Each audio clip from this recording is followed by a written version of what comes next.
In a tweet made by Labour Party governorship candidate of Lagos State, Rohdes Vivour, in a tweet he made today, came along with a picture and another video. The picture said, "Now we have searched P2B and found nothing. Can we now search Tinubu and Atiku?" It was so funny, but let me tell us something. He began to say more other things, but let me tell us something. If you go to the US, go to the UK, you will see Nigerians all working together. They are not discriminating in the same office. It's only in Nigeria you will see us discriminating each other. Let us learn. I am the epitome of a cosmopolitan Lagos. I represent it, I embody it. I see what brings us together as opposed to what takes us apart. See, Lagos State has been in harmony for a very long time. What happens is politicians come and try to divide us.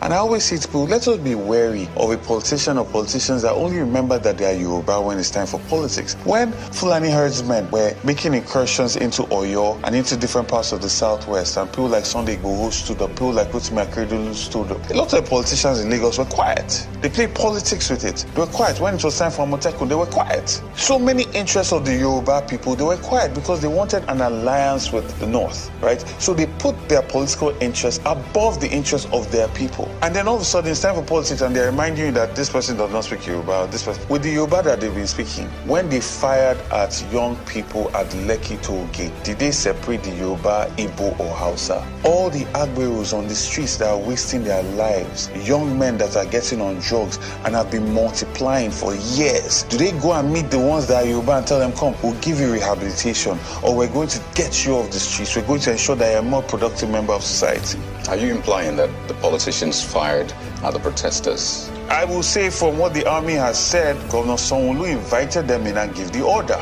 But he's been clearing that time and again. I imagine you caught the interview. I mean, and then what the army said during the hearing completely goes against what he said. And you're CSO of a state, right? If you do not give an order and somebody just comes and is shooting like a cowboy, you should be on ground. As the leader of the state, you should say, you cannot shoot at my people. If you have to shoot at me to get through me to get to the people. I don't believe that a military setup will come and start shooting at people without carrying the governor along. It's not possible. So except it was a coup. Order. I believe that. And I also believe that he saw the bodies. I believe that he was at Reddington Hospital. I believe that he saw the bodies. And there's a lot of evidence on this. So all this gaslighting that they've been doing, we're just watching them. Because it's the same thing as they're telling us that the election was won by 10,000. When we know that they took out almost 50,000 votes in Alimosho and 20,000 votes in Ikeja. There's a lot of gaslighting, politics, and tokenism that is a hallmark of the APC government.